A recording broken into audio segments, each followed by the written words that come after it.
Can you guys please help me welcome my good friend traveling all the way from Phoenix, Arizona. Could you guys help me with a big round of applause for my friend Clarence?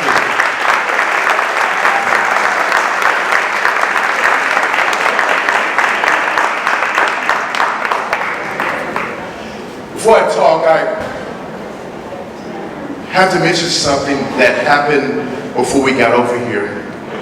And I may have a hard time delivering this message because this was a serious event. I'm gonna call it an event because it was life-changing. If you see this on the news tonight, we were on our way over here and I saw 3 fire trucks and an ambulance. And when I saw those, I was wondering, was it a wreck? But it wasn't a wreck, it was in front of a building. And Jonathan pulled to the side and I walked inside this building and it was serious. I saw people crying. I saw 5 men around the table. When I walked deeper inside, I started crying. I'm gonna tell you what happened. They ran out of fried chicken at Golden Corral.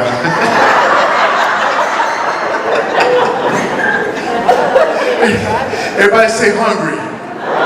I get excited about food. I even name my kids after food. My daughter, she's my chicken nugget. Right now she's still my chicken nugget. My other one's my buffalo wing because she's messy when she eats. And my other one, she's my buffalo wing. But anyway, what I have here is a frying pan. And I remember he mentioned push. Everybody say push. Now we're going to talk about something a little bit different than push, but it's very similar and it's about the word acts. But the thing is, when you hear these messages, they're more than messages. It's an impartation. And impartation is more than give you knowledge, but impartation challenges you to apply that knowledge, which is called wisdom. And when you have wisdom in your life, it molds and shapes the strongest thing you can have that no one can ever take away from you, and it's your character. And your character adds value. It adds value to your last name that you carry, because your last name is legendary. Your last name gives you more than a tombstone the day you die, but it gives you a legacy. And what I have here is a frying pan. I'm not going to cook today because there's already food over here. But what I'm going to do with this frying pan, with my bare hands, I'm going to roll it up until it shapes close to a burrito. I need for someone just to tap the pan, make sure it's real. Go ahead and tap it real quick. Tap it real quick. There you go. Does that sound like a real pan? You feel it? Feel it this?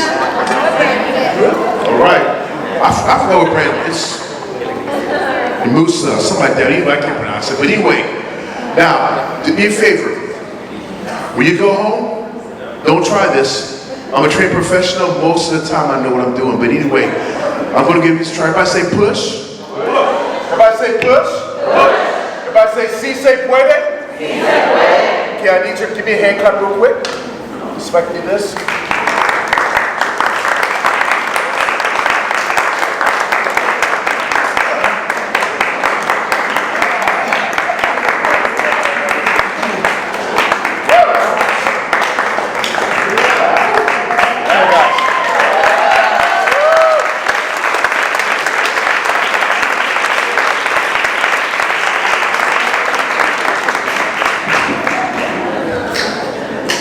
Now, I would give this out to you, but I may want to keep it because I think I have a money back guarantee.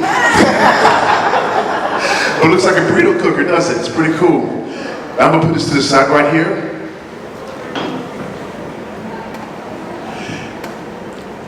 Championship ring. To me, it represents a word called redemption. Wedding ring, more value, represents covenant. Coach Bobby Bowden, second winningest coach in college football history. Officially, he's the top winning coach for the one who got disqualified. I look up to him so much because he is definitely legendary. Before practice started, I never forget this. I'm in a room with 37 athletes. 95 athletes, but 37 men went to the NFL. And he showed this film. And during that year, we never won a national title. But for 12 years in a row, they made it to the top 5. I remember when he showed this film, he turned off the lights and says, I want you to watch one player. His name was Marvin Jones, one of the most prolific linebackers at Florida State University history, played with the New York Jets. Him and Derek Brooks. Derek went to the NFL Hall of Fame, but Marvin was crazy. During the kickoff, before we knew about concussions, we didn't know what that was. We thought, oh, you'll be okay, just get back in there. But during the kickoff, Marvin ran full speed down the field. And the other team formed a wedge. Now, if you know what a wedge is, it's almost when you see the birds flocking down to the south, and they form a V formation, and they're blocking everyone to protect the man running the football. Marvin was the wedge buster. He wasn't that big, but he was the wedge buster. He was like a bowling ball. He ran full speed down the field. Helmet came off. He still kept running. Marvin catapulted his body, and he knocked down about 4 men like dominoes. Then he gets back up. He had a concussion. I don't think he knew what he was doing, but he was running towards the sidelines trying to tackle somebody. But it was on our own team. He was tackling our own teammates. But coach says, look at him. He doesn't care how he looks. Doesn't care about the damage to his body. He's thinking about everyone on your team. Reckless abandonment. You want to make an impact? There has to be a collision. He's making an impact. A lot of us, we're facing a lot of things during the COVID time, times with our family members, times with bills, sickness. Maybe there's weaknesses in our background that we're going through, drug addiction, anything that is happening, kids that we're raising up, finances. But you can't live a life of fear. He said reckless abandonment. You want to make an impact? There has to be a collision. And when he turned it on, he says, we have one more thing left. We have to do it. And I can't believe this because it wasn't necessarily when I was watching the film, but you have to understand this. I never played football in high school. I was always too little to play football in high school. As a matter of fact, I've lost about 50 pounds. I weighed 300 pounds when I walked in there, but I used to weigh I weighed 86 pounds when I was 13 years old. I was so skinny, I could hang glide with a Dorito. That's how skinny I used to be.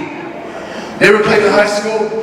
As a matter of fact, the only reason I started lifting weights is because after my father passed away, my mom wouldn't speak to me for about 4 weeks. She was very upset, very sad. My 2 oldest brothers were using and selling drugs, were very poor. My mom had 3 jobs. She worked in the cafeteria. She cleaned homes at nighttime. She only had a 10th grade education, but she had raised 7 of us by herself. And I had courage to finally go to school. When I walked out to go to school, I have a twin brother. My twin brother, his name is Terrence. My name is Clarence. His middle name is Leon. My middle name is Dion. He's 3 hours older than I am. He tells everybody I'm your older brother. I'm like, no, you're just premature. But anyway, that's another story. We walked into the school bus. They shut those doors. 15 guys wanted my shoes. They attacked me. And the bus driver never stopped the bus. He kept driving. My brother was afraid to defend me. He was smaller than I was. My school had a lot of racism in the school. The blacks didn't like white people, vice versa. But in this bus, there's only one white person. And he watched me get beat up. But he had courage. He did something. I'll never forget this kid. He wore the same t-shirt to school every single day. It was a Tweety Bird t-shirt. Trying to find out, he had 50 of those t-shirts because his last name was Tweety. But he gets up for some reason, and he walks up to all those guys that were attacking me, and he looks down. I don't know what he was thinking. Now I can see if you want to do something and you're looking tough with a Raiders jacket on. No, Tweety Bird t-shirt. And he looks down at all those guys and he says, hey, if you lay another hand on him, you got to get through me. They stopped. They looked up at him. They beat him up. But that's not the point. That's not the point. What is the point, Mr. Spencer? They stopped the bus about a mile from my home. We both walked off. He looked worse than I did. I felt bad for him. I said, I'm going to start lifting weights. I'm going to get back at those guys. They're not going to do that to me ever again. And he looked at me, he says, I can teach you how to be the strongest man in the world in just 5 minutes. I ignored him. I thought he was crazy. He got hit too hard. Then he said again, I can teach you how to be the strongest man in the world in just 5 minutes. I looked at him again. I'm thinking, he got beaten up in 4 minutes. I said, teach me. He says, no, listen to me. He says, if you forgive all those guys that spat on you today, you'll be the strongest man in the world. He says, if you forgive all those guys that kicked you, you'll be the strongest man in the world. And he knew my family. He says, if you forgive your mom for not speaking to you for a few weeks, you'll be the strongest man in the world. I don't know who I'm speaking to today, but if you can forgive your child for not doing his best, you'll be the strongest man in the world. And if you forgive your cousin that you're not getting along with, you'll be the strongest woman in the world.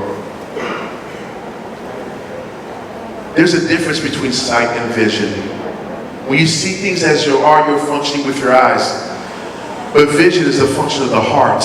He was speaking words of vision, words of impartation, words that change the shape of your life. That's what Coach Bowden did. Coach coached with vision. ACTS. Admiration, confession, thanksgiving, supplication. There's the thing about those four, and there's different about that time period. But I didn't understand that, so I wouldn't even lift weights. I'm doing push-ups. That's what I was doing. I did 5 a day, 10 a day. Then I turned the TV set on, and I saw this guy on TV. His name was Herschel Walker. Herschel Walker used to do 1,500 push-ups a day. I said, if I could do like him, maybe I could play pro football. So I did 20 a day. Then I did 25 a day, and I'm not making this up. I got so good at it. I got to where I was doing 2,000 push-ups a morning. And it took me an hour to do 2,000 push-ups. I did 200 at a time. I did so many push-ups. I could do 100 push-ups back then in about 35 seconds. I did so many push-ups. It got to where I could go to the movie theater and buy a thing of popcorn. I need a bottle or something. I'm going to show you what I can do real quick. I'm going to show you what you guys said I can use real quick. A bottle or something. Watch this. I got so good at this. Like sometimes I went to the movies, I had popcorn and I had Coke. And sometimes I also had gummy bears. I had too many. I only had 2 hands, right? So I watched movies. You can do this.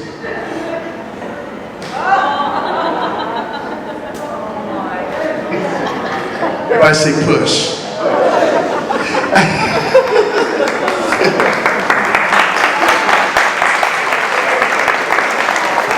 So I did all those push-ups, and I'm gonna be honest with you. I was okay in school. I was good in math, very good in math.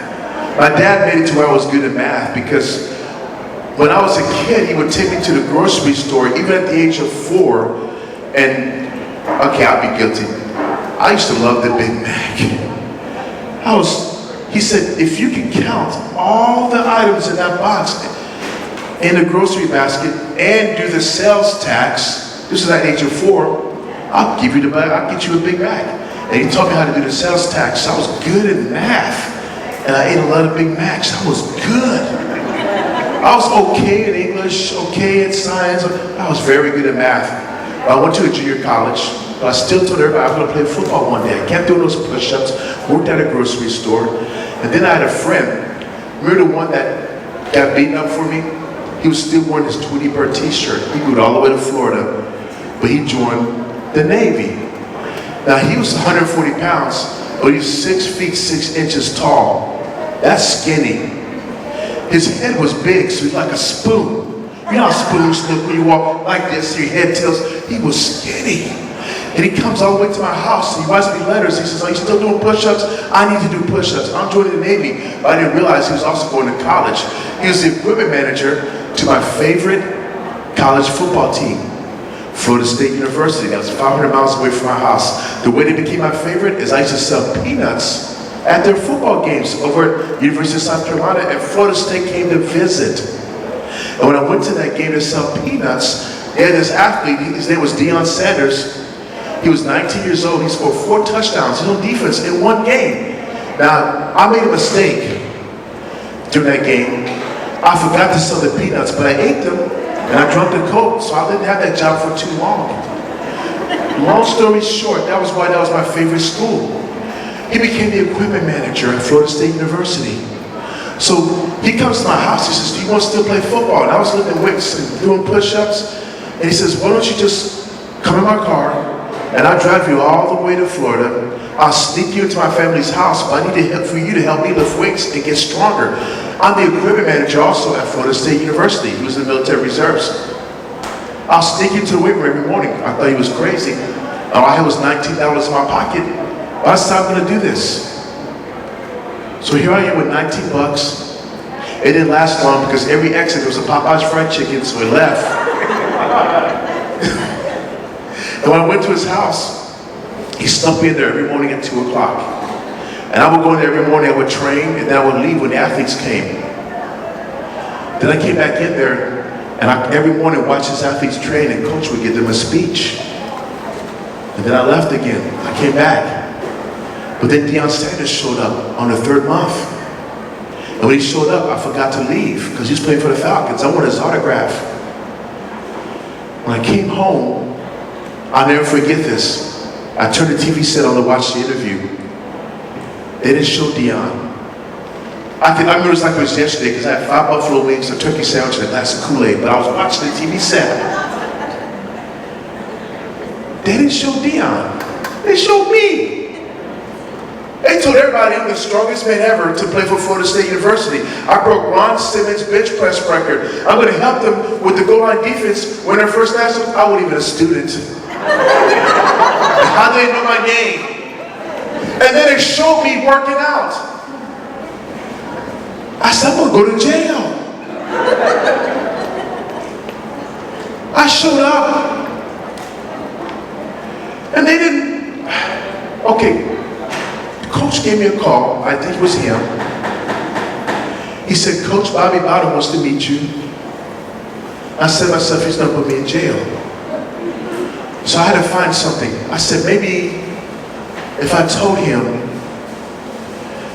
that I thought this was a library, I didn't know it was a weight room. But I said, he won't fall for that. So I showed up.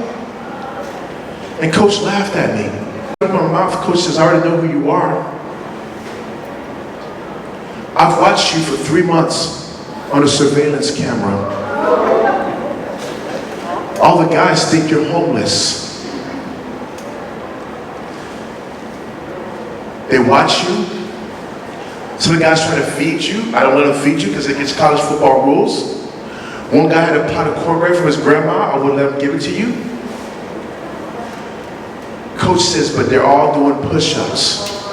And I carried a flashlight because the flashlight I carried, it was to keep the lights were turned off. I didn't want the guys to see me work out. So the players carried flashlights because they thought that made them do more push-ups. Coach looked at me and says, you don't understand this. When I first came to this school, this used to be an all-girl university. Did you know that? Florida State was an all-girl college. And when they started playing, they started losing to everybody because when it finally became a co-ed school, everybody beat them every weekend for homecoming. To this day, it's a 10-to-1 ratio of men to women, 10 women to every man at that school. That's why I went there. No, I'm just messing with you. But anyway, everybody say Acts. When they recruit a coach, coach says, I need to treat this like my kid. These are the first 6 years of a child's development. They say the first 6 years, that's nearly 100% of a child's moral characters already developed. Did you know by the next 6 years, it's another development, they become a teenager? The next 6 years, more development to become an adult. The next 6 years is completion. Your brain is fully complete morally. That's when you can finally rent a car at the age of 24. It's a time period. And coach treated his school that way. The first 6 years, he had to make sure, I want these kids to respect me, so he sold that kind of language into the kids. He respected them. You want respect? You sow respect. That's a good tackler. Good tackle you made. Good throw you made. I like the way you run. You guys play with ambition. Build them up every single week. He admired them and they admired him. Next phase, confession. When they say sticks and stones may break my bones, the words can never hurt me, that's the biggest lie I've ever heard in my life. Your words are so strong, you can never take them back. They travel and travel and travel, and they come back on you. What you sow into people is with your words. Your words travel. They're containers of life or death in those words. He told the players, okay, this week he put these big quotes up in the locker rooms saying, I will work harder today than I did yesterday. He put things up here about vision and sight. Put things on the words about family. And the players are looking at that, they're eating it up, and they're hearing those words, and they needed that. And then he would plan it out by making them play teams that they weren't good enough to play, but they thought they were, because those words made them feel like they were good enough. They were getting beat and stomped, but they started playing with more intensity. So the first 6 years, they finally made their first goal game, 1987. The next 6 years, they won their first national title. There's a pattern here going on. Then they were thankful to go to that school. People wanted to go to that school. They said they won a national title. They were recruiting everybody. They wanted to go here. This thing is moving because all that stuff was building an institution. But more than that, people want their family name to become an institution. It was a lot of pride to go to that school. Then the last 6 years, he won his second national title. And it became known as a powerhouse. And he got his title as the winningest coach in college football history. He completed his legacy. You can have more if you don't settle for less. ACTS. You put it into your family, you put it into your work, and things come out afterwards. And now as I speak to you, I had a speaking engagement because I won my national title. I'll never forget this.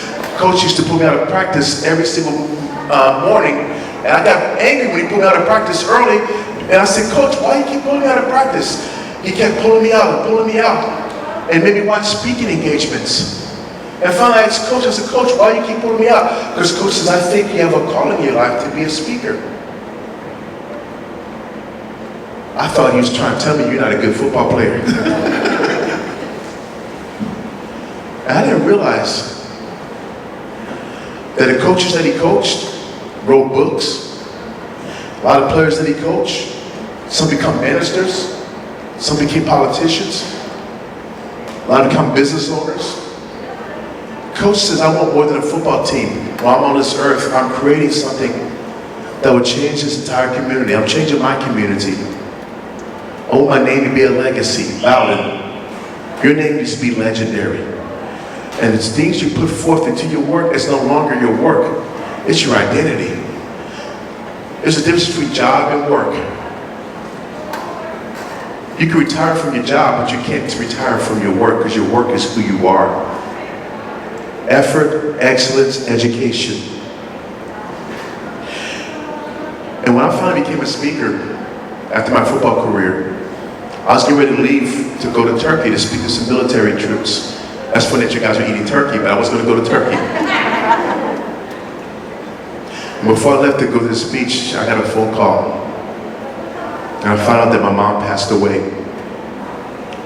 And 5 hours later, I got another phone call that my brother passed away. The same day my mom passed away. My brother had a drug addiction, and my mom had 6 strokes. And when I went to that funeral, I forgot what I said. But I can tell you the visual when I saw 2 caskets. That's why I hold these rings. This ring is for my brother. And I put it on his casket. because it represents redemption. I realized that my brother did change his life before he had his addiction. After his addiction, he did change his life. I didn't get to see it because we became homeless. But my brother tried to make amends to a lot of people. So to this day, when I speak to kids, I travel around the world, I tell them what my brother would tell to me. I carry it with me forever. Because I want his name to be a good name. And this is covenant. My mom didn't wash those houses, clean those houses, and fix that food, and worked hard for her offspring to die before her. But I carry her name. And that name means something. Because when I taught for a year, that was tough, guys. I taught for 1 year. I love teachers, but 1 year was enough for me. I was a math teacher. I actually did do that. I had to retire quickly. I love teachers. Coach Bowden to me was a teacher. He taught me a lot also. Teachers, when you're in your craft, realize this, that your name means something, but when you sow into your students, they're carrying off your name also. And you give them strength to carry off their name. The name is powerful and it means something. Covenant and redemption. So what you're doing today as you're eating and you're being fed, go out there and feed your life and things you've been through, your experiences, to realize this. My coach had more than a football team, and he recruited guys not because of their strength, but he did it because of their heart. And a lot of these people are going through their life, all these kids in your life, that's heart. And that's what we got to do to overcome everything that has been through, just like I did in that school bus. Thank you so much for your time.